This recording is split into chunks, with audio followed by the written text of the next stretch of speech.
When Maverick Brennan sat down on that plastic bench outside the University of Washington financial aid office, she did not know she was sitting at the edge of her old life. The eviction notice in her hand felt heavier than paper should feel. 72 hours to vacate, 3 days to disappear from the only world she'd known for 3 years. The numbers were simple enough. $18,500 in scholarship funding, gone. Budget cuts, they said, as if those two words explained why 23 students suddenly couldn't afford to exist. $847 in unpaid housing fees. $300 in her checking account, the sum total of 18 months working two part-time jobs while pretending to keep up with coursework. $12,400 in outstanding tuition debt that would follow her like a shadow. She called her parents that morning. The conversation lasted 4 minutes. Her father's voice had been flat final. "You're 21 years old, Maverick. We've invested what we could. Time to stand on your own 2 feet." Her mother hadn't even picked up the phone. The financial aid counselor's words still echoed in her skull. "There's nothing more we can do, Ms. Brennan. I'm sorry." Sorry didn't pay rent. Sorry didn't erase the fact that in 72 hours she'd have nowhere to sleep, nowhere to keep the pathetic collection of belongings stuffed into her 40-liter backpack. She'd tried texting her roommate Kaylee about maybe crashing for a week just until she figured something out. The response came back in under 60 seconds. "Girl, I'm barely making it myself. My parents would kill me if I let someone stay without paying rent. Sorry." There was that word again. Sorry. Maverick pulled the crumpled envelope from her backpack's front pocket. She'd been carrying it for 6 months unopened because opening it would have meant acknowledging that her grandmother Eleanor was really gone. The law office return address stared back at her, Kowalski & Sons, Billings, Montana. Her hands shook as she tore the seal. The language was dense, legal, incomprehensible in places, but certain phrases jumped out like flares in the dark. Last will and testament of Eleanor Grace Brennan. Sole heir. 40 acres more or less comprising the Brennan family farm. An address in Willow Creek, Montana, population 843, according to the attached county records. She'd never been there. Grandma Eleanor had died in an assisted living facility in Billings, and the funeral had been small, sparsely attended. Maverick's parents had driven up for the day, returned that same evening. Her mother had called the farm that godforsaken piece of nowhere more than once over the years. But it was hers now. Hers by blood, by law, by default. She called the law office. A receptionist transferred her to Dennis Kowalski, who sounded older than the building he worked in. "Mrs. Brennan, I've been expecting your call. Can you tell me about the property?" A pause. The kind of pause that means bad news is coming.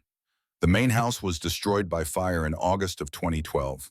Lightning strike during a summer storm. Your grandmother had already moved into assisted living by then, so there were no injuries, thank God. The structure was a total loss. There's a barn still standing, as far as I know, though it's been unoccupied for 15 years. The land itself is 40 acres of agricultural zoning. Last assessed value was $42,000, give or take. Maverick's throat went dry. What about taxes? Annual property tax is $1,947.33. Due annually. Your family paid last year's assessment, but this year's is coming due in December. Almost $2,000. On land with no house, just dirt and a barn and ghosts. She thanked him and ended the call. Her phone buzzed. A group text from her intro to sociology class. 47 messages in the past 3 hours, all about her post mentioning she was leaving the school and moving to Montana to work a farm. "Mav, are you serious? This is the worst idea I've ever heard. You're going to live where? In what? Girl, just get a job in Seattle, split a studio with someone, you'll be fine. Montana winters are like 30 degrees, you'll literally freeze to death." Only one message stood apart. Professor Whitfield, 73 years old, tenure since before Maverick was born, had written, "Sometimes the wildest gambles lead to the most authentic lives. Your grandmother knew something. Listen." She stared at that message for 20 minutes. Then she bought a Greyhound ticket. Seattle to Billings, $89. Billings to Willow Creek, 22 more. $111. One way. The backpack held everything she owned that mattered. 6 changes of clothes. A laptop that only worked when plugged in. Toiletries, 2 pens, a blank notebook, and $189 in cash, the remainder of her net worth after the bus ticket. The Greyhound left at 6:45 the next morning. Maverick didn't sleep. She walked the Seattle streets until her feet blistered, then sat in a 24-hour diner nursing a single cup of coffee for 4 hours, watching the sky lighten through rain-streaked windows. At 5:30, she shouldered her pack and walked to the station. The bus smelled like recycled air and ancient upholstery. Maverick took a window seat near the back and watched Seattle dissolve into suburbs, then farmland, then the vast nothing of eastern Washington. Somewhere past Spokane, the landscape shifted again, rolling hills giving way to the kind of emptiness that made you feel like the last person on earth. She tried to sleep, but her mind wouldn't stop calculating. Even if the land was worth $42,000 selling, it would take months. She'd be homeless in 3 days. The lawyers would need time, paperwork, inspections, and after selling, she'd net maybe $30,000 after paying off her tuition debt. $30,000 sounded like a fortune until you divided it by 12 months and realized it was barely minimum wage. In a year, she'd be right back where she started, except older and more desperate. But if she went to Montana, if she actually tried to live there, she wouldn't have rent, wouldn't have landlords or eviction notices. The land was hers. Whatever else it was or wasn't, it was hers. The bus pulled into Billings at 11:15 at night. She had 40 minutes to catch the connector to Willow Creek. The station was nearly empty, fluorescent lights buzzing over vending machines and plastic chairs bolted to the floor. She bought a bag of trail mix and ate it slowly, making it last because she didn't know when she'd eat again. The connector bus was smaller, older, half full with people who looked like they'd been traveling forever. Maverick pressed her forehead against the window and watched darkness roll past. No streetlights out here, no cities, just the occasional farmhouse light distant as stars. She fell asleep somewhere near the state line and woke to the driver calling out, "Willow Creek, end of the line." The bus stop was a gravel patch beside a 2-lane highway. No building, no shelter, just a weathered wooden sign that read Willow Creek, Pop 843, Est in 1889. The main street, if you could call it that, stretched maybe 80 meters. A general store with gas pumps, a diner with a broken neon sign, a bank, a church, a scattering of houses most dark. It was 3:40 in the afternoon and the town looked like it had been abandoned mid-century. Maverick stood beside her backpack and turned in a slow circle. No Uber app would load out here, even if she'd had money for a ride. No taxi stand, no bus schedule posted anywhere. The property was 8 miles west on County Road 47, according to the documents. 8 miles, roughly 3 hours walking, if the road was decent. She started walking. The general store's door was propped open despite the October chill. Inside smelled like motor oil and wood and coffee that had been sitting on the burner since morning. 5 people stood near the counter conversation, stopping the instant she walked in. All of them over 50, and all of them staring. The man behind the counter was 60-something, silver hair, wire-rimmed glasses, wearing a red flannel shirt that had been washed 1,000 times. "Afternoon, miss. You lost." Maverick set down her pack. "I'm looking for a way to get to the old Brennan farm. 8 miles west on County Road 47. Complete silence. Then the woman in the cardigan 70 at least spoke up. "You're kin to Eleanor. She was my grandmother. She left me the farm." The air in the room changed. The man behind the counter set down his coffee cup and stepped around to the front. "You're Maverick. Ellie talked about you all the time. Said you were the first in the family to go to college." She blinked.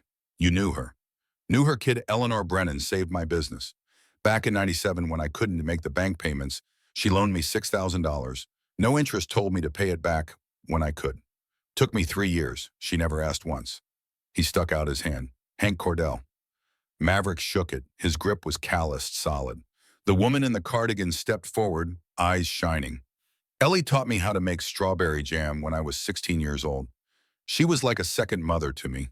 A man in a denim jacket and a cowboy hat added, "She won Best Apple Butter at the Montana State Fair 12 years running. Nobody could touch her."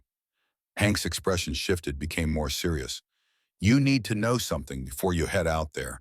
There's a man you're going to hear from soon if you haven't already. Dalton Mercer, real estate developer out of Missoula. He's been buying up farmland around here for 5 years, cheap as he can get it. Paid $25,000 to $35,000 per 40-acre plot, then turned around and built luxury vacation homes, sold lots for $250,000 to $300,000 each." The woman in the cardigan, Marge, nodded grimly. "He tried to buy Eleanor's place for 10 years. Called her, sent letters, showed up at the house. She wouldn't sell. Said the land was her husband's blood and she wouldn't give it to vultures." The man in the denim jacket, Rusty, leaned against the counter. "Mercer wants your land because of the creek. Water rights in Montana are worth more than gold. You've got a spring-fed creek running through the south corner, never runs dry even in drought years. He'll come for you probably soon. Don't trust him. Maverick's head spun. A developer, water rights, offers and refusals and vultures circling. Hank checked his watch. My shift ends at 6. I can drive you out to the property then. That work? Relief flooded through her. Yes, thank you.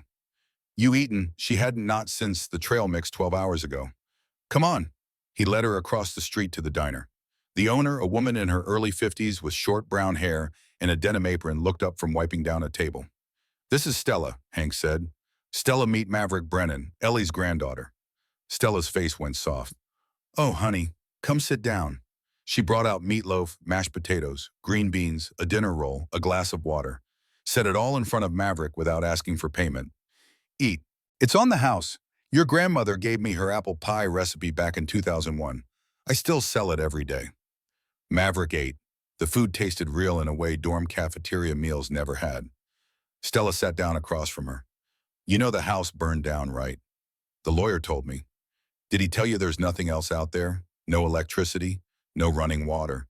The barn's still standing, but it's 113 years old and leaning. You're planning to live there? I don't have anywhere else to go. Stella reached across the table and touched Maverick's hand. You always have choices, honey. You could sell the land, take the money, start fresh somewhere else. Maverick had already done the math. Selling would take months. She'd be homeless long before the sale closed. And even with $40,000, she'd burn through it in a year trying to survive in any real city. Then what? Back to the same cycle of debt and desperation, just older. But here the land was hers. No rent, no landlord. If she could figure out how to grow food, how to survive the basics, maybe the farm could produce something. Maybe she could make it work. I have to try, Maverick said. I owe her that much. At 6:15, Hank loaded her into his Ford F-150 and they headed west on County Road 47. The road was dirt, potholed, overgrown. Branches scraped the sides of the truck. After 15 minutes, Hank turned onto what was barely a trail, 2 ruts in the weeds. This is the driveway. Nobody's driven it in 15 years. The truck bucked and swayed. Maverick gripped the door handle. Then they emerged into a clearing and Hank stopped. She got out and just stood there. The foundation of the old house was a broken slab of concrete 30 meters on each side covered in moss. Charred beams stuck up from it like ribs from a carcass. Wildflowers grew through the cracks, purple and yellow against the gray. The smell of old fires still lingered, faint but unmistakable. 100 meters east sat the barn, red paint faded to rust-orange roof, sagging to one side but still upright. Beyond that, maybe 200 meters south, she could see rows of twisted old apple trees, unpruned, wild but alive. Beyond all of it, nothing. Fields running to the horizon, tall grass bending in the wind forest edging the northern boundary. Hank cut the engine. You don't have to do this, kid. You can come back to town with me. We'll figure something out. Maverick stepped toward the foundation. The wind was cold. The silence was total, so total it felt like pressure against her eardrums. Then slowly sounds emerged. Birds, insects, the wind through grass, and water running somewhere out of sight. A part of her wanted to get back in the truck, wanted to run, but another part, the part that had carried her through 18 months of double shifts and financial aid appeals and sleepless nights, whispered, "This is yours. Nobody gave it to you. Nobody can take it away." "I'll be okay," she said. Hank handed her a paper bag from behind the seat. 2-gallon jugs of water, 6 granola bars, a heavy Maglite flashlight with batteries, a box of waterproof matches, a Swiss Army knife, a blue tarp. Sunsets at 7:45. You'll need light. He wrote his phone number on a scrap of paper. Call me if you need anything. I mean it. She took the bag, watched him drive away, dust rising behind the truck, until he disappeared into the trees. Then she was alone. The silence pressed in, again bigger than before, the kind of silence that made you aware of your own heartbeat. No traffic, no voices, no hum of civilization. Just her and 40 acres and the ruins of someone else's dream. She walked to the barn. The main door was stuck rusted shut. She wedged the knife into the gap and pried. It took 15 minutes of leverage and brute force before the door scraped open wide enough for her to slip through. Inside was darkness cut by shafts of light through gaps in the walls. Dust hung thick in the air. The floor was hard-packed dirt, uneven. Tools hung from the walls, rusted but recognizable. Shovels, hoes, saws, hammers. A 1970s John Deere tractor sat in one corner, tires flat, engine seized. In the back, she found a wooden ladder leading up to a loft. She tested each rung, climbed slowly. The loft was maybe 9 meters by 6 ceiling low, except at the peak. The floor was solid planks, thick and dry. 3 wool blankets lay folded in a corner, dusty but intact. A kerosene lamp sat on a wooden crate, still a quarter full. And beside the lamp, a small wooden box. Maverick knelt and opened it. Inside was a leather-bound journal, 200 pages, handwriting in neat cursive. A black and white photograph of a man and woman in front of a house that wasn't burned yet, smiling.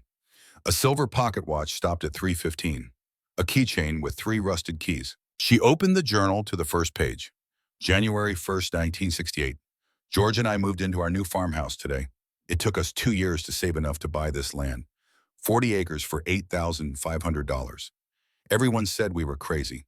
Farming is dying, they said. You'll starve. But we didn't listen. This land is ours. We planted 50 apple trees this spring. They say it takes 5 years before they bear fruit. We're willing to wait. Maverick turned pages. Entries about weather, planting, harvest. Recipes, financial notes. Years of life compressed into ink and paper. She flipped to the end. The last entries were from 2010. October 20th, 2010. I'm moving to Riverside Assisted Living next week. I'm 82 and I can't maintain the farm alone. My children have tried to convince me to sell for years. They see this place as a burden. But they're wrong. This farm never killed me. It gave me life. George died 7 years ago. The children moved away. They visit once a year, maybe? They think the farm held me back from enjoying life. But this farm taught me you don't need much to be happy. You need purpose. You need to create something with your hands. The next entry was dated 2 weeks later. I'm leaving the farm to Maverick in my will. She doesn't know yet. She's only 11 now, fierce and independent. Her parents want her to get a real job, make money. Maybe she will, but I hope if she ever feels lost or trapped, she'll remember she has this place. The final entry was a single paragraph. To whoever reads this, I hope it's you, Maverick. Don't let anyone tell you this land is worthless. It's worth everything. Not in dollars, but in freedom.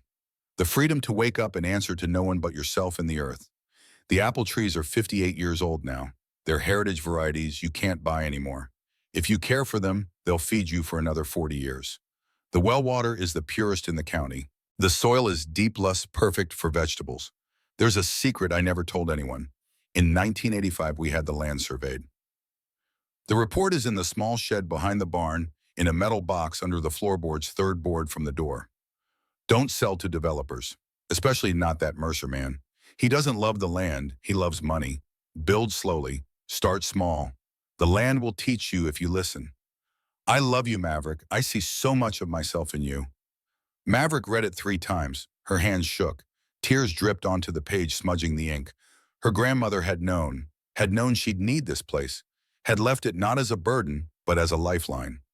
She set the journal down carefully, spread one of the wool blankets on the floor, used her backpack as a pillow. The kerosene lamp flickered. Outside, night fell completely. The darkness was absolute, thicker than anything she'd known in a city. Every sound magnified.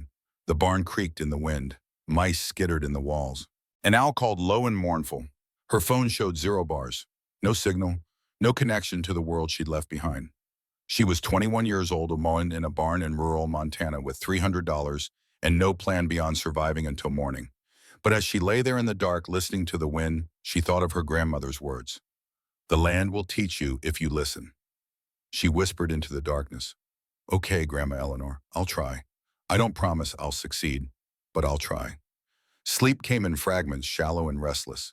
She woke 4 times, disoriented, heart pounding. But each time she woke, the fear ebbed a little. By the 5th time her eyes opened, dawn light was creeping through the wax in the barn walls. She climbed down the ladder and stepped outside. The sunrise was impossible. The sky went from black to deep blue to violet to pink to orange to gold, colors she'd never seen layered that way in Seattle's gray drizzle. Birds sang in waves, a chorus of species she couldn't name. The air tasted clean, so clean it almost hurt to breathe after years of exhaust and recycled dorm ventilation. She walked to the ruined foundation, stood in the center, where the living room must have been. Looked north toward the barn, south toward the apple trees, east to the forest, west to open fields. 40 acres. Hers. Nobody's permission needed, nobody's rent due. She pulled the notebook from her pack and started writing. Day 1, house gone, barn standing but old, loft livable for now, water unknown, food 6 granola bars, 2 days max, money $189.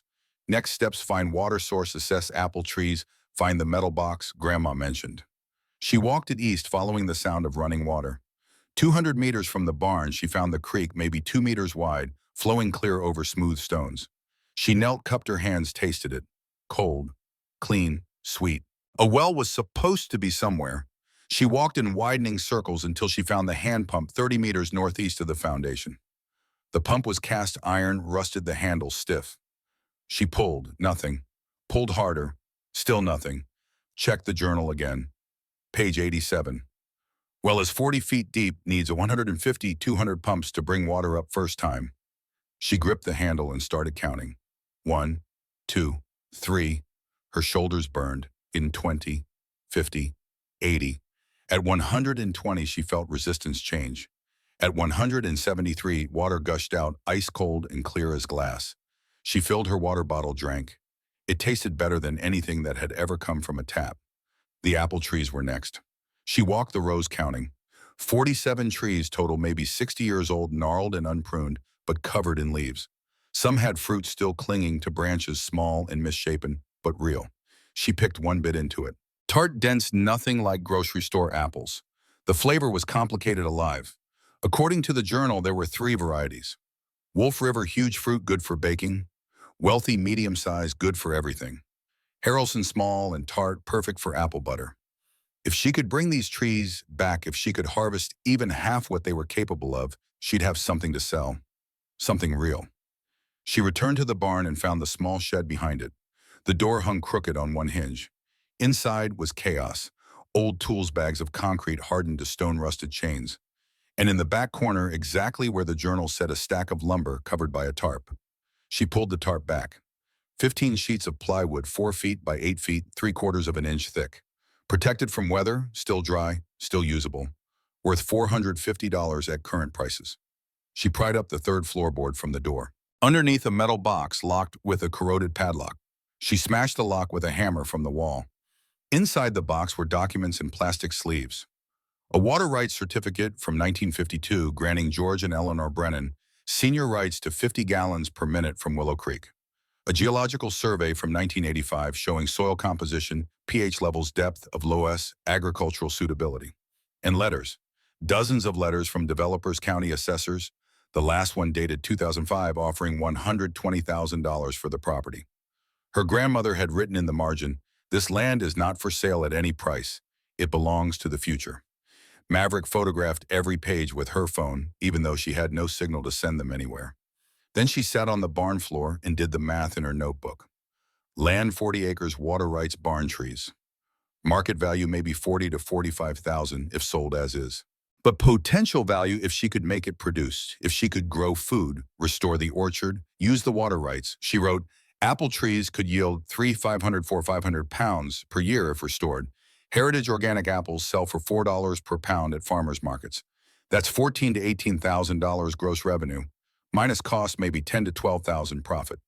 More than she'd make working part-time at minimum wage, but only if she could survive long enough to make it happen. Only if she could learn to farm, to harvest, to preserve and sell.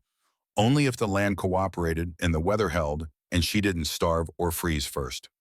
She closed the notebook, looked around the barn at the tools and the tractor and the ladder to the loft. Her grandmother had done this, had started with nothing and built a life here, had raised children, grown food, paid off the land, survived 30 Montana winters. If Eleanor could do it, maybe Maverick could too.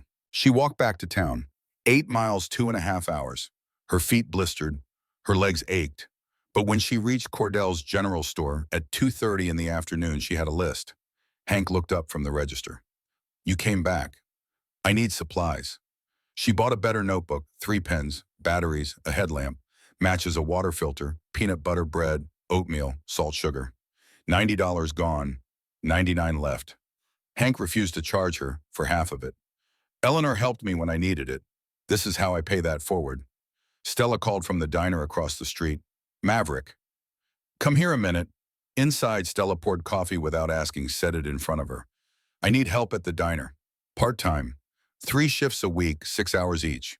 $12 an hour plus tips, usually 10 to 15 per shift. Comes out to about $250 to $270 a week. You can start Friday if you want. Maverick did the math, $1,000 a month. Enough for food, basic supplies, propane seeds. Enough to survive while she figured out farming. I can start Friday, 11. Perfect. Walking back to the farm pack heavier with food and supplies, Maverick felt something she hadn't felt in months. Not quite hope, not yet, but the absence of despair, which was close enough. That night in the loft, she read more of the journal by lamplight. Eleanor had documented everything: planting schedules, compost recipes, pest management, canning techniques, decades of accumulated knowledge all written down in careful script. One entry from 1975. July heat killed half the tomato crop. Learn mulch deeper water at dawn, shade cloth in extreme heat. Failure teaches if you let it. Another from 1989. George says I'm stubborn. He's right. Stubborn is how you survive. Stubborn is how you plant 50 trees and wait 5 years for fruit. Stubborn is freedom. Maverick copied the best advice into her own notebook. Filled 20 pages before the lamp ran low. Day 2, she woke before dawn, climbed down, checked the well. Still flowing, walked to the creek. Still clear. The chickens she'd need would come later. The garden would come later. First, she needed shelter that would last through winter. First, she needed to not die. She spent the morning clearing the loft more thoroughly. Swept decades of dust, aired out the blankets in the sun, organized the few possessions she had. It wasn't much, but it was hers. Nobody could evict her from this. At noon, she heard an engine. A black Mercedes SUV pulled up to the barn. A man in his mid-40s stepped out wearing a gray suit jacket, white shirt open at the collar, polished brown shoes. Too clean for this place. Maverick Brennan. She climbed down from the loft. Who's asking? He extended his hand, perfect smile, perfect teeth. Dalton Mercer, Mercer Development Corporation. I wanted to introduce myself, offer my condolences about Eleanor. She was a remarkable woman. Maverick didn't take his hand. What do you want? The smile didn't waver. I know you've just arrived. You probably haven't had time to assess the situation. So let me be direct. I'm prepared to offer you $48,000 cash for this property closing within 7 days. That's above market value for land with no structures. I'm not selling. You're a college student, correct? You understand the costs of maintaining rural property. Property tax is almost $2,000 a year. You have no house, no electricity, no running water. Winter in Montana reaches 30 below. You're living in a barn. This isn't sustainable. I'll figure it out. Mercer's smile thinned. Ms. Brennan, I've purchased 8 properties surrounding yours. I'm developing Willow Creek Estates, 200 luxury lots, $60 million total value. Your 40 acres sits in the middle. You're blocking road access, water infrastructure, the entire layout. I need this land. Then you should have bought it when my grandmother was alive. His expression hardened. Think carefully. 48,000 is generous. If you refuse, I'll wait. When you can't pay taxes, the county will seize the property. I'll buy it at auction for 30,000. You'll get nothing. Maverick stepped closer. I have senior water rights from 1952. The creek runs through my land. You want to build 200 homes, you'll need water, and I can refuse to let you use mine. For the first time, Mercer's composure cracked. His jaw tightened. You've been doing your homework. My grandmother left me everything I need to know. He pulled a business card from his wallet, set it on a barrel. Offer stands for 30 days. After that, we'll see who wins. He drove away, dust plume rising behind the Mercedes. Maverick picked up the card, tore it in half, let the pieces fall. That evening, she wrote in her journal, Day 2, Mercer showed up. Tried to buy the land for $48K. Threatened to wait until I fail. Doesn't know about water rights. That's my advantage. Need to learn more about Montana water law. Need to not fail. By the end of the first week, she'd established a routine. Wake at 5:30 with the sun. Check the well, the creek, the barn. Eat oatmeal or peanut butter toast. Work until noon, clearing brush, organizing tools, learning the land. Afternoon, read the journal plan, next steps. 3 days a week, walk to town, work at Stella's walk back. Evening, study, write, sleep. The work was harder than anything she'd done in college. Her hands blistered, then calloused. Her back ached constantly. She lost 8 pounds in 2 weeks, but she also got stronger, could pump the well in half the time, could walk the 8 miles to town without stopping. could lift 50-pound feed sacks she couldn't have budged a month ago. The town started to feel less foreign. Hank always had coffee ready when she stopped by. Stella taught her the basics of waitressing and never complained when she messed up orders. A carpenter named Lee helped her repair the barn door. A farmer named Briggs showed her how to identify good soil versus bad. These people had loved her grandmother, and slowly, carefully, they were starting to accept Maverick as Eleanor's heir, in more than just legal terms. 2 months in November, cold settling over the land, Maverick found the trailer. She'd been clearing the back corner of the barn, an area so packed with junk she'd avoided it. Under a rotting tarp she found it. A 1985 Shasta camping trailer, 16 feet long, cream and turquoise, dusty but structurally sound. She forced the door open. Inside was everything she needed.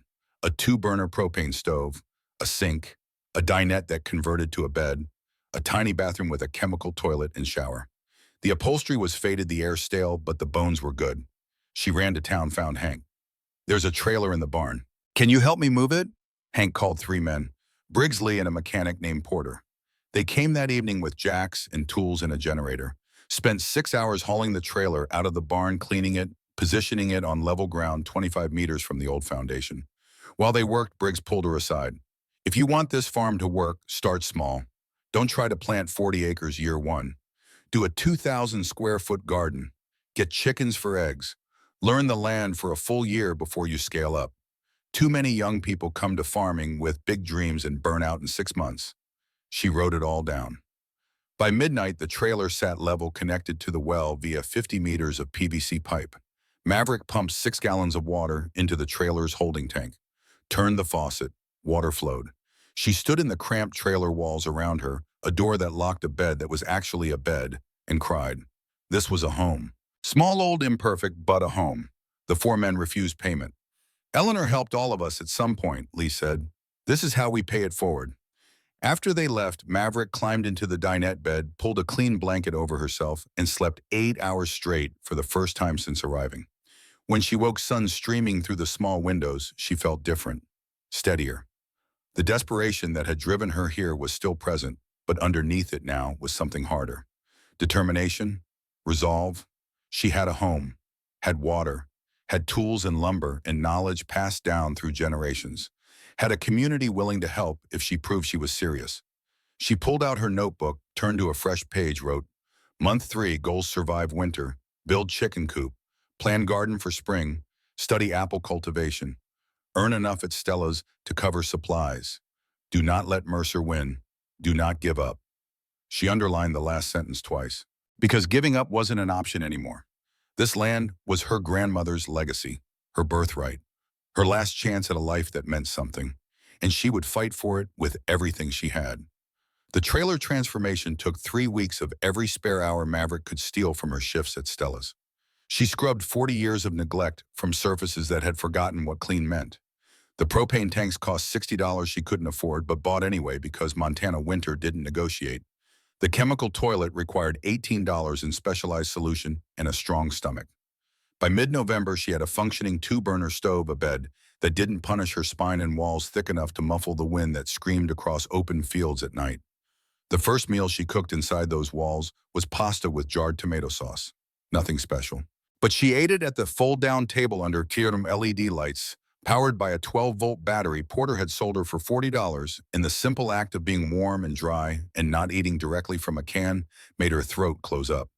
She'd been on the land 83 days, had $212 left after the trailer setup, owed Stella nothing because Stella refused repayment on the advance she'd offered, and Maverick had too much pride to accept charity, but too much sense to argue with a woman who controlled her employment. The math was brutal but survivable. Working 3 shifts weekly brought in roughly $260 before taxes, close to $1,000 monthly. Subtract propane at $30 per tank every 3 weeks, food at $80 monthly since she was learning to stretch oatmeal and peanut butter further than seemed possible, gas money for rides to town at $10 weekly. She could save maybe $600 monthly if nothing broke, nobody got sick, and winter didn't devour her propane supply faster than projected. Property taxes were due December 15th, $1,947.33. She had $212 in the bank and 5 weeks to find $1,735 more. The apple trees stood bare against November sky branches like skeletal fingers reaching for nothing. According to Eleanor's journal, late autumn was optimal for studying tree structure before spring pruning. Maverick spent hours walking the rose notebook in gloved hands, sketching branch patterns and marking dead wood. 47 trees, 15 Wolf River in rows 1 and 2, 17 Wealthy in rows 3 and 4, 15 Harrelson in rows 5 and 6. Some had clearly died years ago, hollow trunks splintering in the cold. Others showed vigor despite decades of neglect, buds already formed for spring. She found Callum Whitmore the same way she'd found everything else in Willow Creek, by asking Hank if anyone knew about heritage apple cultivation. Cal showed up 3 days later in a Ford F-150 that had seen hard use, tall and weathered 58 years, lived mostly outdoors based on the creases around his eyes. He walked the orchard without speaking, touching bark, examining branch structure, occasionally grunting. After 40 minutes, he turned to her. "Your grandmother hired me to manage this orchard from 85 to 95. Best trees in the county back then." Ellie knew what she was doing. Maverick waited. Cal didn't seem like a man who wasted words. "These trees can produce again. Won't be easy. They've been neglected 15 years. But the genetics were sound, the rootstock is strong, and you've got senior water rights, which means you can irrigate even in drought years. That matters. Can you teach me?" He studied her the way he'd studied the trees. "Teaching takes time. You ready to work that hard?" "I don't have a choice." Something shifted in his expression, not quite approval, but close. 4 sessions, 4 hours each. I'll show you everything Ellie taught me. After that, you're on your own. I don't do hand-holding." They started the following Tuesday. Cal brought pruning saws, loppers, a 12-foot aluminum ladder. Showed her how to read a tree's structure, identify productive wood versus wasted growth. His teaching method involved minimal explanation and maximum demonstration. "See this branch? Growing straight up. Wastes energy, won't fruit. Cut it." He made the cut clean and decisive. "Your turn." Maverick positioned her saw, hesitated. Cal waited, said nothing. She cut. The branch fell. "Closer to the trunk next time. Don't leave stubs." They worked until her arms shook from holding the saw overhead. Cal corrected every mistake exactly once, expected her to remember. By the end of session 1, she'd pruned 2 trees under his supervision and understood perhaps 20% of what she was doing. Session 2 covered pest management without chemicals. Neem oil diluted with water and Castile soap sprayed bi-weekly from April through July. Birdhouses positioned throughout the orchard to encourage natural predators of aphids and moths. Removal of all fallen fruit to prevent fungal reproduction. Organic certification takes 3 years, Cal explained while showing her how to mix neem solution. But you can sell at farmers market as sustainably grown or no synthetic pesticides immediately. People pay 40 to 60% more for that. Your heritage varieties already command premium prices. Combine the two and you're looking at $4 to $5 per pound instead of $2. The math rewrote itself in her head. 3,000 pounds at $5 was 15,000 gross. Minus cost for jars, labels, propane for processing. Maybe 3,000 in expenses. 12,000 profit, more than she'd make in a year at Stella's. If she could make it happen, if the trees cooperated, if she learned fast enough. Session 3 focused on harvest timing and storage. Cal brought samples of each variety from his own trees, taught her the subtle differences in ripeness indicators. Wealthy needed to achieve a particular shade of red-striped yellow. Wolf River required a test of stem separation, the apple releasing easily with a gentle twist. Harrelson developed deep purple-red skin when ready. Wealthy ripens mid-August. Harrelson early September. Wolf River late September. You'll be harvesting for 6 weeks straight, 8 to 12 hours daily during peak. Can you handle that on top of your diner shifts? I'll have to. Session 4 was the hardest. Cal showed her how to prune an entire tree from start to finish, explaining each decision. Then he watched while she attempted the same on an adjacent tree. It took her 3 hours to do what took him 45 minutes. When she finished, he circled the tree twice, pointing out 7 mistakes. "You left a stub there. Didn't open the center enough here. This branch should have stayed, that one should have gone, but..." He paused. "You're thinking like a farmer now instead of a college kid playing in the dirt. That's progress. You'll get better with practice." After he left, Maverick stood among the trees until darkness made further work impossible. 7 mistakes on 1 tree. Multiply that by 47 and the margin for error evaporated. She'd need to prune all 47 before spring growth started in March. roughly 90 days to complete what Cal could do in 3 weeks. The only answer was to get faster. She started the next morning, working until her hands cramped around the saw handle. 2 trees the first day, 3 the second. By the end of week 1, she could complete 4 daily technique, improving through sheer repetition. Her body adapted muscles she hadn't known existed, developing the specific strength required to hold a saw overhead for hours. December arrived with the first serious cold. Temperatures dropped to single digits at night, barely reaching the 20s during daytime. The trailer's propane heater ran constantly. Maverick woke to frost patterns on the inside of windows, her breath visible, even under 3 blankets. The property tax notice came in the mail forwarded from the law office. Bright yellow envelope, impossible to ignore. Due in 14 days. She had $940 saved, needed another $1,007. Selling the remaining plywood would bring $400. The old tractor, maybe $200 as scrap metal. That still left $400 short. She was calculating whether she could ask Hank for an advance when Stella pulled her aside during a Thursday shift. I know about the tax bill. Small towns, word travels. I'll loan you $300, no interest, pay it back when you can. Before you argue, remember your grandmother loaned me $3,000 in 2003 when my husband died, and the diner was 3 months from closing. Took me 2 years to repay. She never asked once, never charged interest, saved my life. This is how these things work. Maverick's vision blurred. I don't know how to thank you. You thank me by succeeding, by proving everybody wrong about that land, by showing Dalton Mercer he can't buy everything in this county. Stella gripped her shoulder. Now get back to work before the lunch rush hits. With Stella's $300 and the sale of surplus materials through Hank's connections, Maverick scraped together $1,950. On December 14th, she walked into the county treasury office and paid the tax bill in full. The clerk stamped paid across the notice, handed her a receipt. She stood on the courthouse steps, holding that receipt, hands shaking, barely breathing. She'd cleared the first major hurdle. The land was hers for another year. That night, she wrote in her journal, Day 107, paid property taxes, have $287 in checking, 3 jars of peanut butter, half a bag of oatmeal, 1 tank of propane, but the land is mine. Nobody can take it. Winter deepened. By January, the thermometer outside the trailer read -18 at 7 a.m. wind chill, driving the effective temperature far lower. Maverick learned to layer clothing obsessively. Thermal underwear, flannel shirt, wool sweater, insulated jacket, all of it worn simultaneously inside the trailer because keeping the propane below 65 degrees was the only way to stretch fuel supplies. She'd moved the chickens into the barn's most sheltered corner, insulated their coop. With straw bales hung a heat lamp powered by Porter's generator during the coldest nights. 4 hens, Scarlet Ruby, Ginger Rosie. They'd stopped laying in mid-December when daylight hours shortened, would resume in February, according to the farming guides she'd borrowed from the county library. The library became her classroom. Every book on sustainable agriculture, heritage crops, season extension, food preservation. She filled notebook after notebook with techniques, schedules, crop rotation patterns. Learned that Montana's last frost typically hit mid-May, first frost returned mid-September. That gave her a growing window of barely 4 months for warm season crops like tomatoes and squash. But cold hardy crops could go into the ground by April 15th. Lettuce, peas, carrots, brassicas.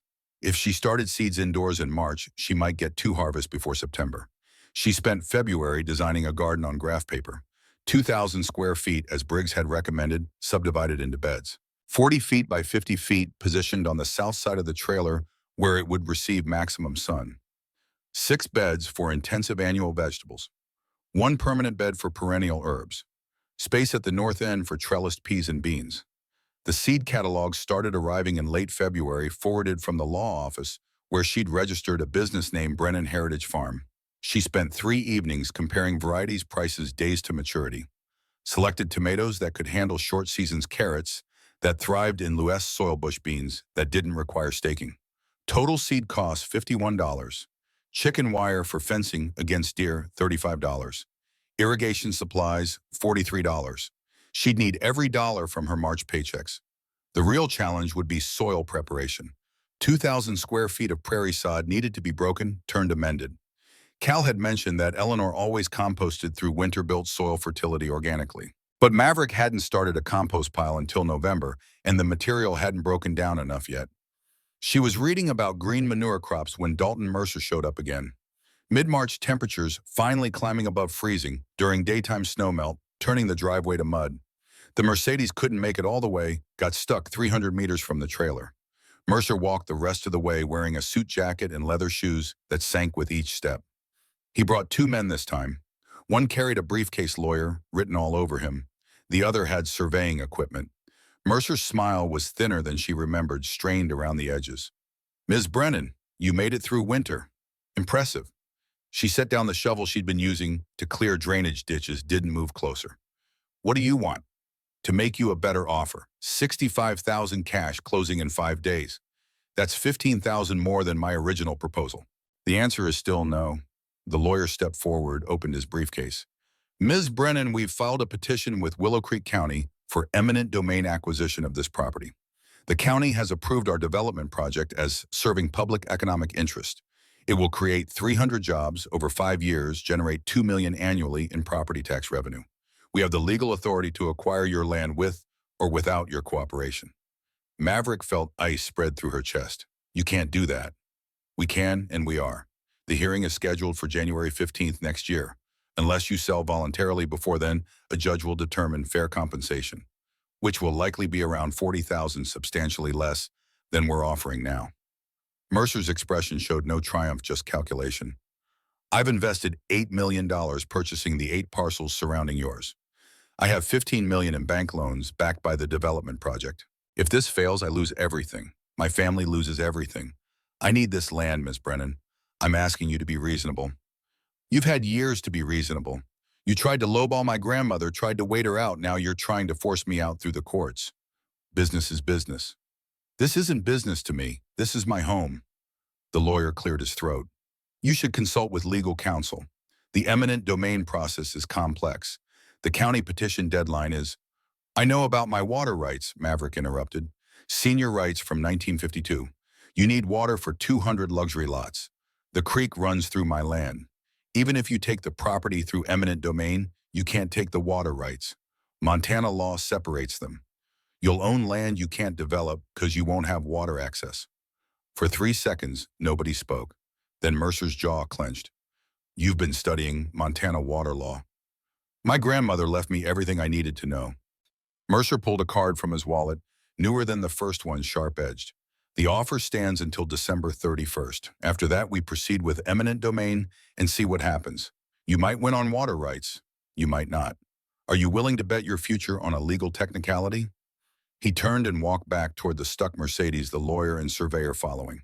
Maverick stood holding the card until they had driven away, until the sound of the engine faded completely. Then she went inside the trailer and called Dennis Kowalski. The lawyer's voice was calm, measured. "They can try eminent domain, but the public interest justification is weak. Luxury vacation homes don't qualify as essential infrastructure like schools or hospitals. And you're correct about water rights. Senior rights in Montana are sacrosanct. Even if they somehow succeed with eminent domain on the land itself, which I doubt, they'd still need your written permission to access the water. Without water, their entire development is dead. So I'm safe." Safe is a strong word. Litigation is expensive and unpredictable, but you have significant leverage. I'd recommend letting them file their petition, then we counter with your water rights documentation. The threat alone might make Mercer reconsider. After the call, Maverick sat at the trailer's small table and let herself shake for 5 minutes. Then she opened her journal and wrote, "Day 189, Mercer escalated to legal threats, but I have water rights he needs. Grandma Eleanor knew. She knew exactly what she was leaving me. Not just land, but leverage." April brought the ache of real work. Breaking sod for the garden required a pickaxe, a shovel, and more endurance than Maverick had known she possessed. The prairie grass had roots that went down 18 inches, woven into a mat dense enough to turn shovel blades. She worked in 2-hour blocks, managed maybe 50 square feet daily at first. Briggs stopped by on day 3, watched her struggle for 10 minutes, then fetched a broadfork from his truck. "This'll make it easier. Loosen soil without fully turning it. Better for the microbiology anyway." With the broadfork, she could work faster, though not easier. Plunge the tines deep rock back with full body weight, lift and shift. Repeat. Her back screamed, her shoulders burned, but the soil began to yield dark and rich once the sod layer broke. She mixed in the half-composted material from her winter pile, added wood ash from the barrel stove she'd installed as backup heat. The soil was already good pH, around 6.8, according to the test kit Cal had loaned her. Adding organic matter would improve it further. By the end of April, she had the full 2,000 square feet prepared, divided into beds fenced with chicken wire against deer. On May 1st, 6 weeks before last frost, she planted cold hardy crops. Lettuce seeds in neat rows, peas along the northern trellis, carrots in deep beds, kale and chard and spinach. Covered the beds with row fabric to trap heat. The hens started laying again in February as predicted. 2 to 3 eggs daily, enough that Maverick could eat one for breakfast and sell a dozen weekly at the diner. $5 per dozen, small money, but it added up. 20 monthly didn't sound like much until you'd survive Montana winter on $212. May brought the real test, pruning 47 apple trees before growth surged. She'd completed 19 through winter practice. 28 remained. 4 weeks until the safe pruning window closed. She worked dawn to dusk, 7 days weekly. Up at 5, quick breakfast, into the orchard by 5:30.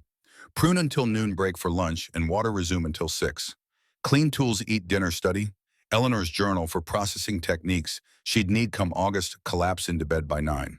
The trees began to reveal their potential as she shaped them. Opening the canopy let light reach interior branches where fruit would form. Removing dead wood redirected energy toward productive growth. It was sculpture and surgery combined, each cut a small bet on future harvest. Cal stopped by by unannounced in mid-May, walked the row she'd completed. He didn't say much, just examined her work with the same methodical attention he brought to everything. At the last tree, he nodded once. "You're learning, still making mistakes, but fewer. These trees will fruit this year. Not maximum yield, but decent. Maybe 75% of potential." 75% of 4,500 pounds was 3,375. At $4 per pound, that was 13,500 gross. Subtract 3,000 in cost, 10,000 profit. Enough to pay next year's taxes, buy equipment, maybe start that cabin she'd been sketching in her journal. "Thank you," she said, "for teaching me." Cal's weathered face didn't change expression. "I didn't do it for you. I did it for Ellie. And for the trees, they deserve to produce again. You're just the one who happened to be here." He climbed into his truck, paused before closing the door. "But you worked harder than I expected. That counts for something." The garden exploded in early June. Lettuce formed perfect heads. Peas climbed 6 feet, and flowered white carrots pushed green tops above the soil. Maverick harvested lettuce twice weekly, brought excess to Stella, who paid wholesale prices. $2.50 per pound for salad mix, $3 for arugula. Not much, but revenue. Proof the land could produce. She planted tomatoes on June 1st after last frost passed. 6 varieties, 18 plants total. Bush beans went in the same day. Summer squash, cucumbers. By mid-June, the garden was a green riot of growth, everything thriving in the long daylight hours and rich soil. The apple trees bloomed late May, covering themselves in white and pink flowers that smelled like heaven and drew honeybees by the thousand. Maverick watched bees work the blossoms and felt something close to awe.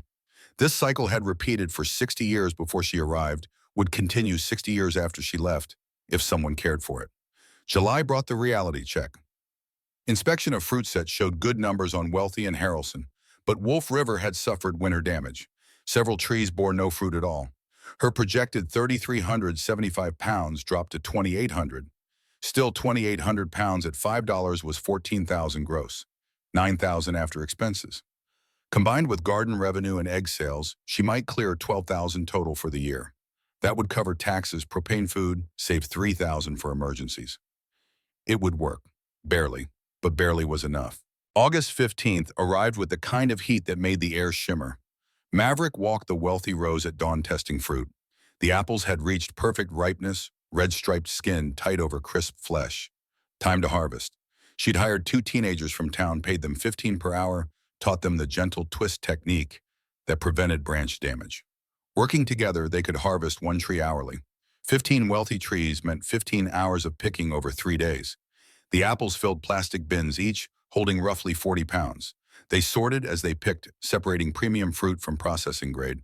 Anything with blemishes or bug damage went to the processing pile. Perfect apples went to market sales. By the 18th, they'd harvested 920 pounds from Wealthy trees, 48% premium, 52% processing grade. Maverick stored the premium fruit in the barn, where temperatures stayed cool, began planning her first farmer's market appearance. The market ran Saturdays from 8 to noon, in Willow Creek's town square, such as it was.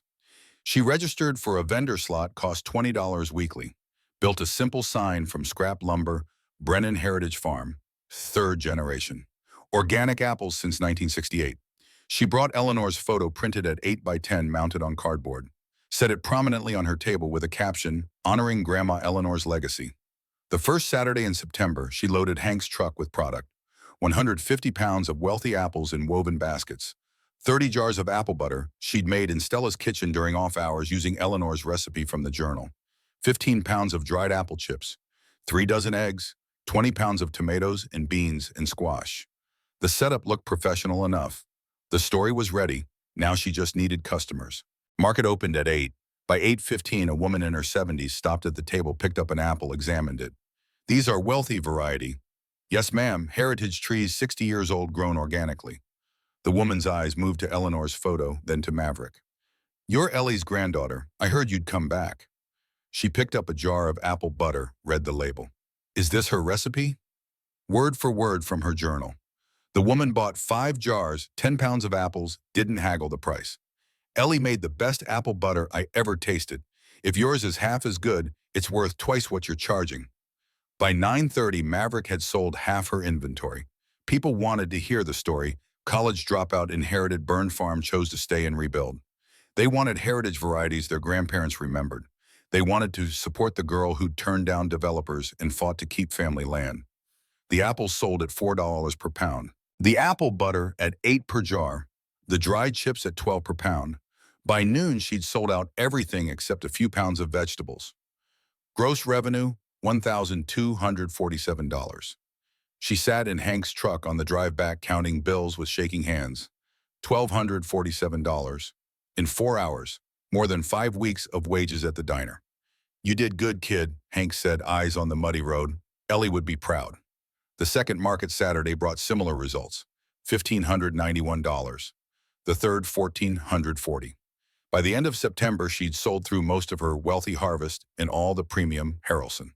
Total market revenue, $6,457. Processing revenue from apple butter sales to restaurants in Stella's $720. Garden and egg sales, $480. Combined total, $7,657. Minus $560 in production costs, she'd netted $7,097 in 6 weeks. She wrote the number in her journal 3 times just to make sure it was real. Then she transferred $2,000 to savings for next year's taxes paid back. Stella's $300 loan with $50 extra that Stella tried to refuse, and had $4,800 left for winter propane food seeds for next year. The farm was working, actually working. Winter came again, harder than the first. Minus 32 degrees in January, snow piled 5 feet deep against the trailer.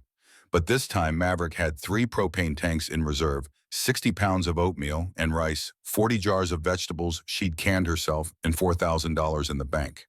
She spent the frozen months reading planning sketching designs for a small cabin she'd build on the old foundation. 600 square feet, 1-bedroom bathroom, with actual plumbing, kitchen with a real stove. Materials would cost maybe $18,000. If she saved every dollar from next year's harvest, hired help for labor, worked through winter on foundation prep. It could happen. 2 years, maybe 3, and she'd have a real house. The phone call came in March. Dennis Kowalski, voice more animated than she'd heard before. Mercer Development withdrew their eminent domain petition. Filed the paperwork yesterday. It's over. Maverick sat down hard on the trailer's dinette bench. Why? I suspect they ran the numbers on fighting senior water rights and realized they'd lose. Building 200 homes without guaranteed water access is impossible. Even if they won the eminent domain case, which was unlikely, they'd still need your permission for water. They blinked. So I won. You won. After the call, Maverick walked out into the March cold, stood in the center of the ruined foundation. Looked north towards the barn, south toward the apple trees, showing their first spring buds, east to the forest, west across open fields. This land had been written off as worthless. Her family had laughed at the inheritance. Mercer had tried to buy it cheap, then force her out legally. But she'd held on. Through winter cold and self-doubt and 17-hour workdays, through blistered hands and aching muscles, and nights of wondering if she'd made the biggest mistake of her life. And she'd won. Not because she was smarter or stronger or better prepared, but because she'd been too stubborn to quit and too poor to afford failure. She pulled out her journal, wrote Day 563. Mercer withdrew eminent domain petition. The land is mine secured. Next year, double the garden, add 2 dairy goats, begin cabin construction. Build something permanent. Build something that lasts. That evening, 6 people arrived unannounced. They'd found her blog, the one she'd started posting to during winter months, when Stella let her use the diner's Wi-Fi. Young people from Seattle, Portland, Denver. Urban transplants, dreaming of alternative lifestyles, wanting to learn sustainable agriculture. The oldest was Riley, 27, recently quit a tech job paying $80,000 annually. I read your whole blog in one night. The way you write about the work, the land, the purpose of it all. That's what I'm looking for. Can I come learn? I'll work for free. Just teach me.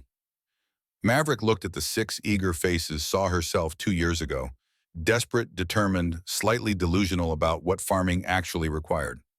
It's not romantic, she said. It's 12-hour days in heat and cold, sore muscles, dirt under your fingernails you can't wash out, equipment that breaks, crops that fail, and the money is terrible compared to what you're used to.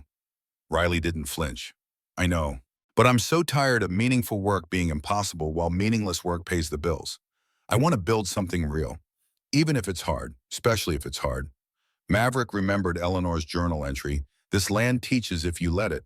Pass the lessons forward when you can. 2-week workshop. $200 covers food and lodging in the barn loft. I'll teach you pruning, planting, harvest, preservation, everything I know. But you work 6 hours minimum daily. No complaining, no quitting. Deal. They all nodded. The workshops became a summer pattern. 3 2-week sessions, 6 to 8 people each. Revenue $4,000 total. But more than money, it was the realization that what she'd learned had value beyond her own survival. People were hungry for this knowledge, this connection to land and growth cycles and work that produced something tangible. Year 2 harvest exceeded year 1 by 40%. 3,900 pounds of apples, better sorted, better marketed. Garden production doubled with improved soil fertility. She added 4 dairy goats and May learned cheese making from a French woman named Marie who lived 20 miles east. The goat cheese sold for $12 per pound at market. 2 gallons of milk daily converted to approximately 1 pound of fresh chèvre. 6 pounds weekly at $12 was 72 weekly, $1,500 over the summer season. Total income year 2, $21,000 gross, $14,000 after expenses. She paid cash for cabin materials in September. Hired Lee and Porter to help with framing. Worked alongside them 16-hour days through October. By Thanksgiving, the cabin had walls, roof, windows. No interior finish yet, but weather-tight. She moved in anyway. Left the trailer as a farm store, converted the barn loft to guest quarters. The cabin had electricity from solar panels Porter installed. Had running water from the well with a pressure pump. Had a wood stove and propane backup heat. It wasn't fancy. 600 square feet, total plywood subfloors, unfinished drywall. But it was hers, built with money she'd earned from dirt and trees and animals she tended. Standing in the empty living room on the first night, she thought about the eviction notice from 3 years ago. 72 hours to vacate. $300 to her name. No plan beyond not dying. Now she had a home she'd built. Had a farm producing real income. Had people paying to learn from her. Had a developer who'd back down rather than fight her water rights. The land hadn't been worthless. It had just been waiting for someone desperate enough to see its value. She wrote the final entry for year 2, day 847. Living in cabin I built with harvest profits. 21,000 gross revenue this year, should hit 30 next year with expanded production and workshops. Grandma Eleanor was right. This land gives everything if you're willing to work for it. Not easy, never easy, but worth every blister, every frozen morning, every moment of doubt. This is freedom. Not from work, but through it. And I'm just getting started. Year 3 began with a phone call that changed the trajectory of everything. Dennis Kowalski's voice carried an unfamiliar tension. Maverick Dalton Mercer wants to meet, not to threaten or buy you out. He claims he has a proposal that benefits both parties. She stood in the cabin's unfinished kitchen, March snow melting outside the window. What kind of proposal? He wouldn't say over the phone. Asked if you'd meet at my office, neutral ground, with me present as mediator. I told him I'd relay the message, nothing more. Every instinct screamed trap, but curiosity won. When Thursday, 2 p.m., Mercer arrived at Kowalski's office looking worse than their last encounter. The crisp confidence had eroded into something harder, more desperate around the edges.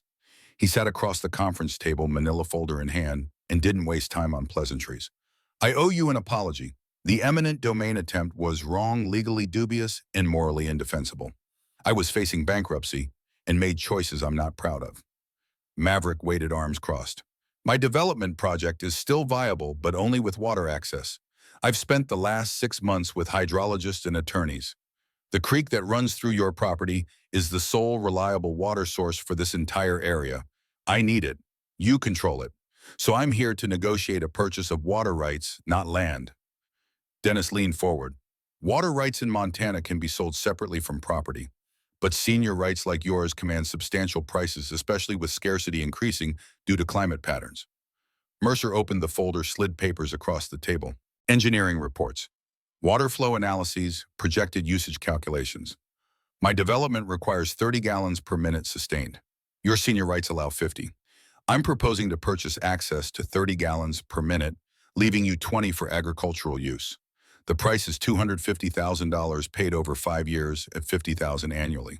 You keep ownership of the land and the remaining water rights. I get enough water to make the development feasible. Maverick's breath caught. $250,000. $50,000 per year for 5 years. That was more than double what she'd make farming in that time span. Why would you pay that much? Because without water, I have $8 million in land that's worthless for development. My investors are threatening lawsuits. The bank is talking foreclosure. This is my only path forward that doesn't end in total financial collapse. He met her eyes, and the desperation there was real. I'm not asking for charity. This is a fair market price for what I need. You get financial security, I get to salvage 15 years of work. Both of us win. Dennis cleared his throat. I'd need to review the contract terms carefully. Usage limits, environmental protections, what happens if Mercer defaults on payments. But conceptually, this could work. Senior water rights sales aren't uncommon when development pressure increases. Maverick's mind raced through implications. $50,000 annually would cover property taxes with $48,000 left over. She could finish the cabin properly, buy equipment, expand operations, pay for college if she ever wanted to return, could hire full-time help instead of relying on workshop participants, could build infrastructure that would last decades. But selling water rights even partially meant permanently altering what her grandmother had protected for 60 years. Meant enabling the exact development Eleanor had spent a decade refusing. I need time to think. Mercer nodded. I understand, but I need an answer by April 1st. After that, my window closes. Maverick took the folder, left the office, drove back to the farm with Hank, who'd waited outside.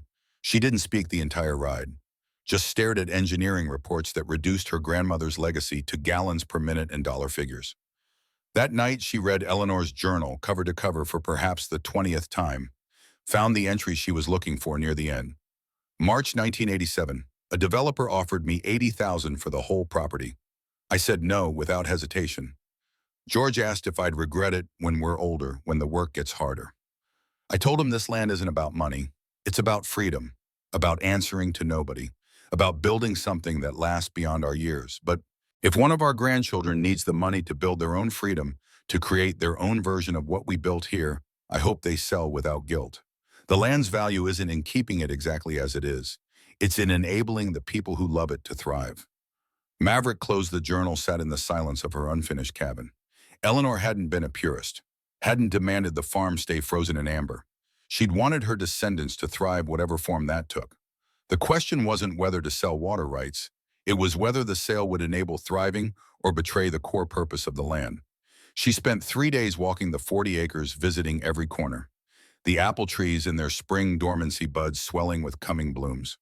The garden beds waiting for amendment and planting. The creek running clear over stones oblivious to legal definitions of gallons per minute. The forest edge where deer grazed at dusk. This land had saved her when she had nowhere else to go, had taught her competence and resilience, had given her purpose when college and city life had offered only debt and disappointment.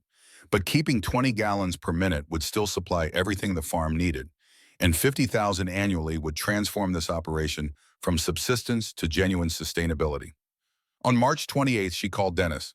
I'll accept Mercer's offer with 3 conditions. 1, the contract includes environmental protections preventing contamination of the creek. 2, if he defaults on any payment, all water rights revert to me immediately.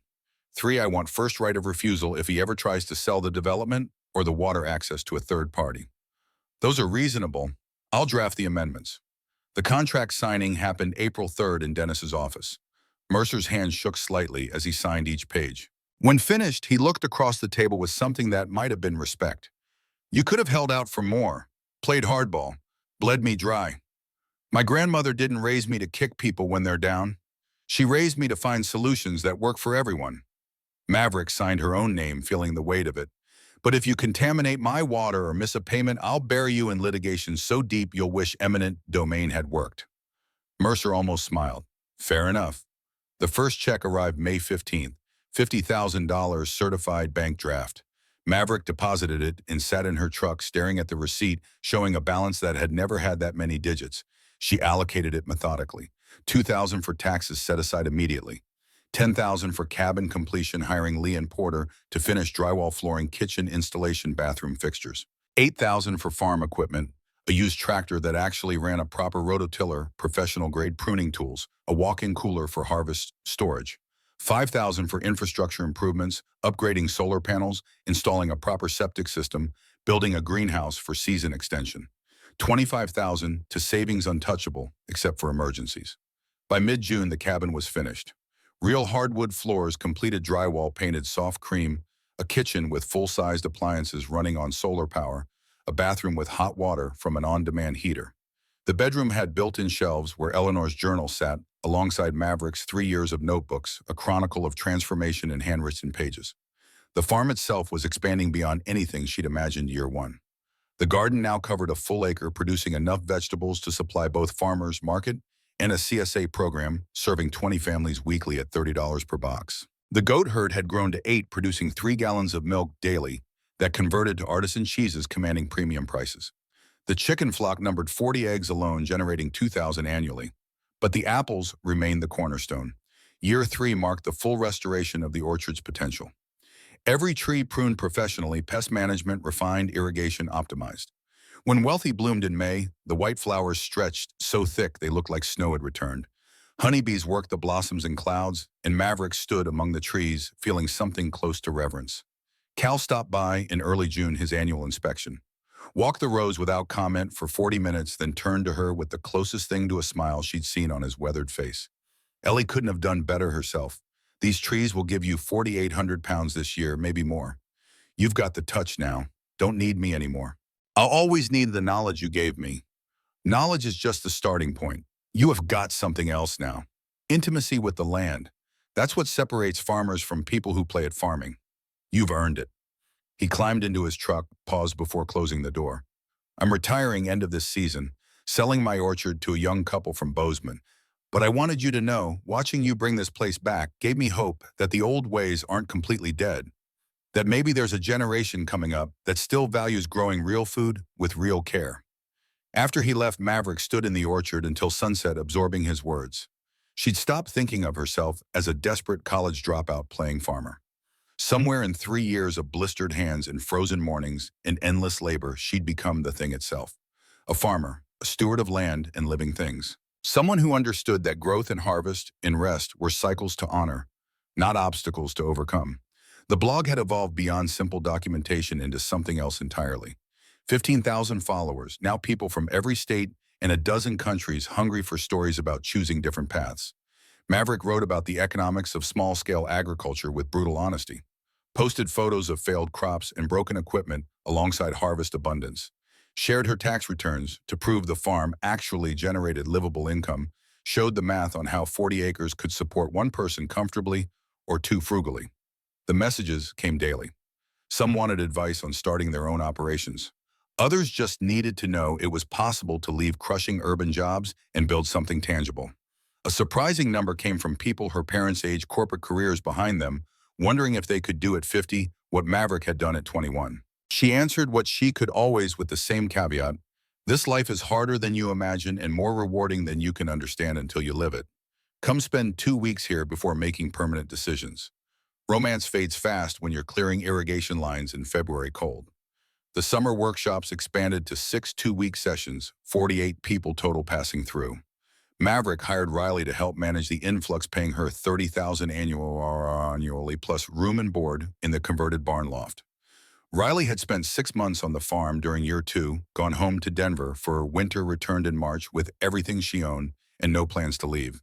Together, they taught the curriculum Maverick had developed: soil building, crop rotation, season extension, integrated pest management, harvest timing, preservation techniques, basic carpentry, small-scale livestock, care, financial planning for agricultural operations. The workshops brought in $8,000 after expenses, but more importantly, they created a network. Alumni stayed in touch, shared resources, referred customers, occasionally visited to help with major projects. In July, a documentary crew from PBS contacted her about filming the fall harvest for a series on American agriculture. Maverick agreed with strict conditions. They could film work, but not stage it, couldn't script. Her words had to show failure alongside success. They arrived in August with 2 cameras and minimal crew, spent 3 weeks capturing 12-hour harvest days. The director, a woman named Joanna in her 50s, pulled Maverick aside on the final day of filming. "You're 24 years old and you've built something most people spend lifetimes chasing. Do you understand how rare that is? I built it because I didn't have another option." Desperation is a powerful motivator. Maybe at first, but desperation doesn't sustain 3 years of this level of commitment. At some point, it stopped being about survival and became about meaning. That's what makes your story compelling. You didn't just survive, you created a life that matters. Maverick thought about that while harvesting Haralson apples in mid-September, working alongside Riley and 6 workshop participants. The apples came off trees in a rhythm she no longer had to think about: test for ripeness, gentle twist, place in basket without bruising. Her hands moved with practiced efficiency while her mind wandered. 3 years ago, she'd been sitting on a plastic bench holding an eviction notice, entire net worth measured in hundreds of dollars. Now she owned 40 acres unencumbered, had 80,000 in savings, generated 45,000 annually in farm income plus 50 from water rights, employed Riley full-time, taught 50 people yearly, had been profiled by PBS and agricultural journals. The numbers weren't the point, though they mattered. What mattered was waking up each morning with purpose built into the day's structure.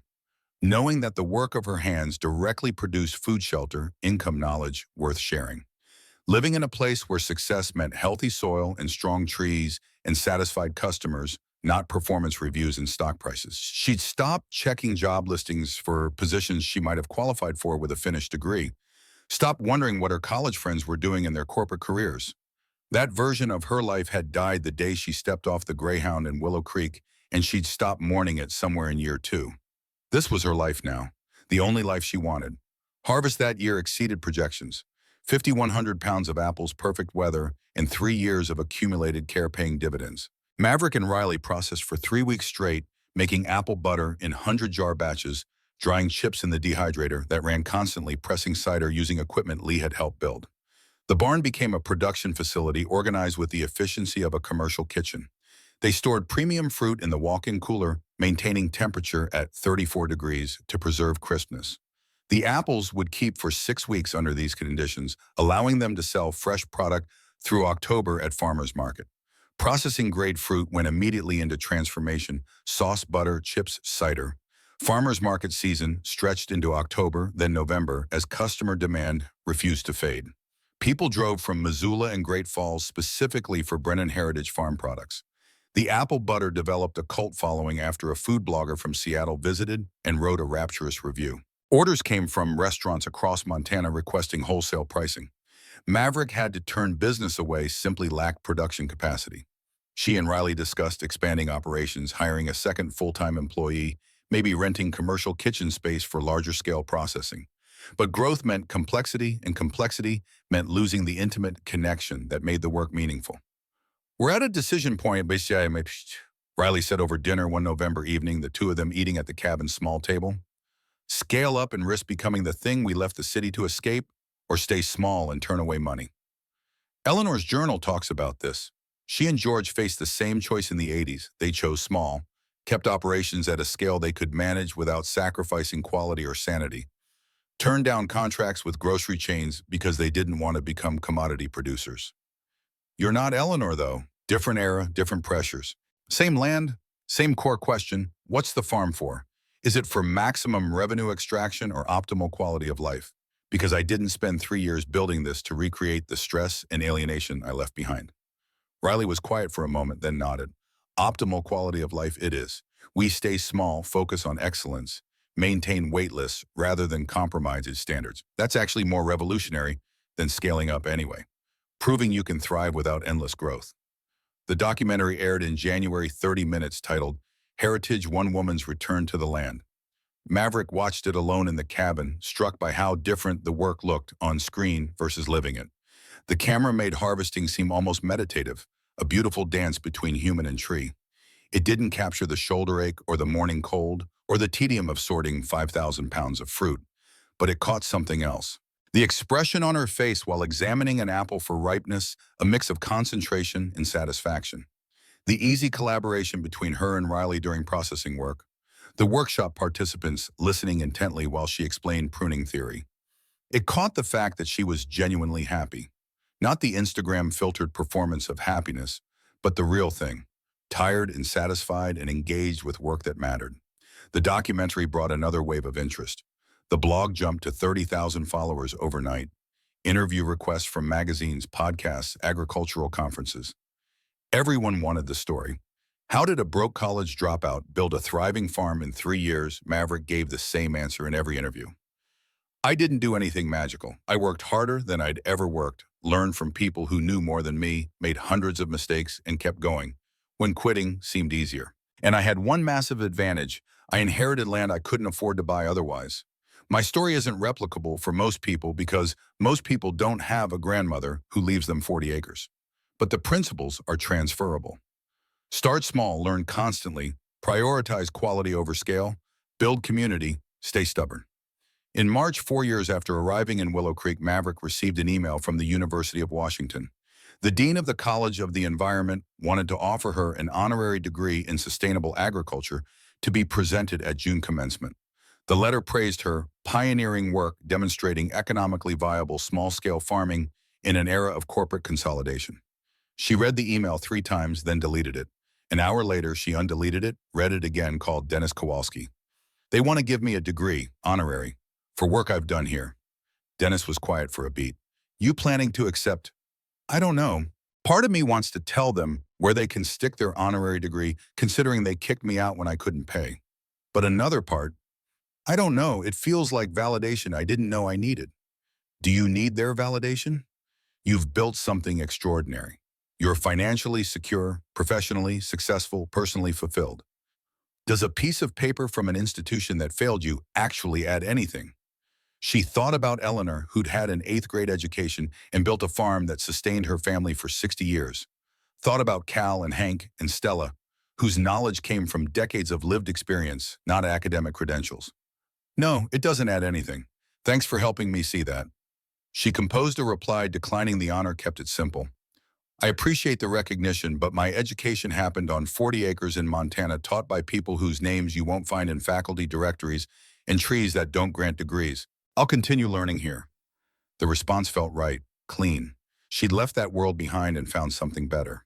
Going back even for an honorary degree, even in triumph, would be a step backward. Spring arrived with the particular intensity of a Montana April winter, releasing its grip overnight, everything exploding into bloom at once. Maverick walked the orchard one morning and found every tree covered in flowers, 65 years of genetic memory expressing itself in white and pink petals. Riley found her standing motionless among the trees, just breathing it in. You okay? I'm thinking about what my mother said when the lawyer read the will. She called this place that godforsaken piece of nowhere.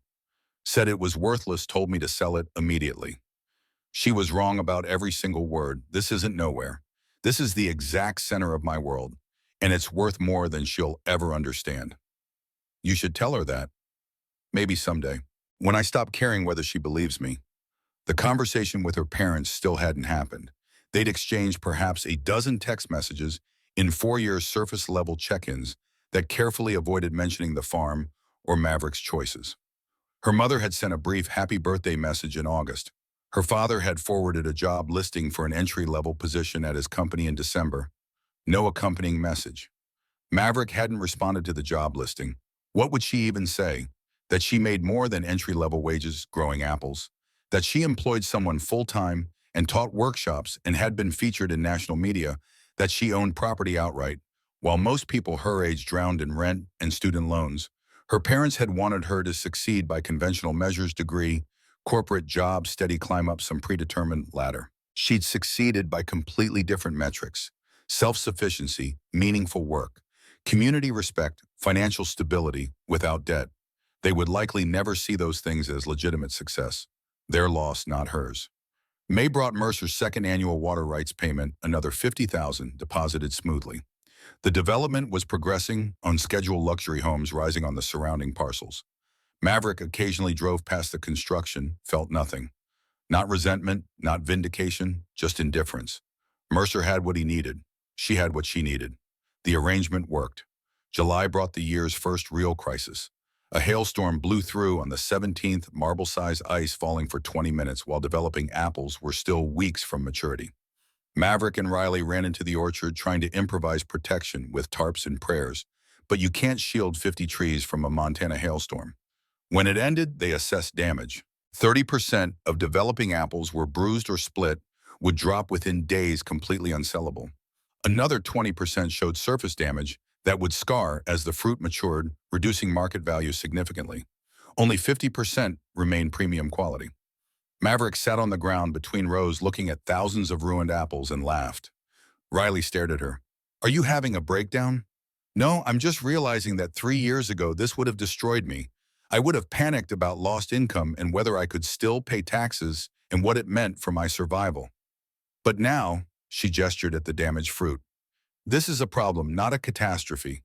The bruised apples still make good cider and sauce. The scarred ones will still sell, just at lower prices. And I have savings and water rights income as buffer. The farm can absorb this. So we're okay. We're fine, annoyed but fine. That's what resilience actually looks like. Not avoiding problems, but having enough redundancy to weather them." They salvaged what they could, made 200 gallons of cider from bruised fruit that had already dropped, marked the scarred apples for discount sales to customers who understood that cosmetic imperfection didn't affect taste, adjusted their revenue projections downward by 30%, and kept working. The final harvest numbers came in lower than hoped, but still solid. 3,600 pounds total, the hail damage and subsequent fruit drop taking its toll. But they'd built enough resilience into the operation that a 30% loss didn't threaten survival. Just meant tighter margins and more careful spending. Combined with vegetables, cheese, eggs, workshop fees, they still cleared $60,000 gross revenue. After paying Riley's salary and operating expenses, Maverick netted $42,000 personally. Not the windfall of previous years, but sustainable. Proof that the farm could handle setbacks and continue producing. She wrote in her journal that November, "Year 4, hailstorm taught me I've built something resilient enough to take hits and keep producing. The measure of success isn't perfection, but the capacity to adapt when things go wrong." Eleanor knew that. Every entry in her journal mentions some failure or setback, then documents the adaptation. That's the real skill, not avoiding failure, but learning how to fail forward. The blog post she wrote that December, titled "Let's Talk About What Made This Possible," broke down every advantage: the inheritance, the water rights, the timing, the community support, the absence of student debt, the physically able body that could handle farm labor. Made it clear that while her choices mattered, those choices were only viable because of factors she hadn't earned. The post got more engagement than anything she'd written. Half the comments thanked her for honesty about privilege and structural barriers. The other half accused her of undermining her own achievements and discouraging people from trying. Both perspectives had merit. She'd worked harder than she thought possible and made brilliant strategic decisions. But she'd also started with assets most young people would never access. Both things were true simultaneously. Riley read the post and nodded approvingly. Most people with advantages deny they exist. You're brave enough to name them while still owning what you built. That's rare. It would be dishonest to pretend I did this alone or purely through merit, and dishonesty in service of a heroic narrative isn't worth the ego boost. Winter settled in fourth cycle of freeze and thaw, but this time Maverick barely registered the cold. The cabin's insulation held. The propane supply was ample. The pantry was stocked with preserved food from her own garden. She'd learned how to winter in Montana, and it no longer frightened her. She spent January evenings reading farming histories, studying the evolution of American agriculture from family farms to corporate consolidation. Saw patterns in the forces that had nearly destroyed small-scale operations like hers. The miracle wasn't that she'd succeeded. The miracle was that success remained possible at all in an economic system designed to favor scale and consolidation. Her advantages had been specific and largely non-replicable: an inherited land eliminating acquisition debt, senior water rights worth $250,000 timing that let her catch the rising wave of consumer interest in local sustainable food, a community willing to support her learning curve, a body that could handle brutal physical labor. Someone starting from zero today, even with her skills and work ethic, would struggle to replicate her trajectory. The barriers were too high, the margins too thin, the competition from industrial agriculture too overwhelming. That knowledge sat heavy, but she refused to let it undermine what she'd built. Better to acknowledge reality and work to lower those barriers for others than pretend the system was fair. December 31st arrived, marking 4 years since that eviction notice had rewritten her life. Maverick stood in the orchard at sunset, bare trees casting long shadows across snow. 4 years. She thought about the girl who'd stood in this spot the first week, overwhelmed by ruin and desperate hope. That version of her seemed impossibly young now, though only 4 years separated them. She'd been so afraid then, so uncertain, surviving on adrenaline and stubbornness and little else. The land had been an inheritance she didn't understand, a burden disguised as opportunity, 40 acres of potential she lacked the knowledge to unlock. Now she understood. The land had never needed unlocking. It had simply needed someone willing to listen, to learn, to stay when staying seemed impossible. Eleanor had known that, had written it in her journal, left breadcrumbs of wisdom scattered through 60 years of entries, trusting that someday someone would find them and understand. Maverick had found them, had followed them through 3 Montana winters and endless labor and moments of doubt so deep they felt like drowning, had transformed inheritance into livelihood, turned burned foundation and neglected trees into a farm that fed people, employed someone full-time, taught dozens annually, generated real income from real work. She'd built a life worth living. Not perfect, not easy, not the life anyone had planned for her, but completely authentically hers. And standing in the orchard where everything had begun, watching light fade from the sky and feeling the bone-deep satisfaction of exhaustion earned through meaningful work, she knew with absolute certainty she was exactly where she belonged, doing exactly what she was meant to do. The land had taught her that, and she would spend the rest of her life learning more, failing forward, building something that would outlast her, just as Eleanor's work had outlasted Eleanor. This was freedom, not from work but through it, not from struggle but because of it, and she was just getting started. Her way of seeing good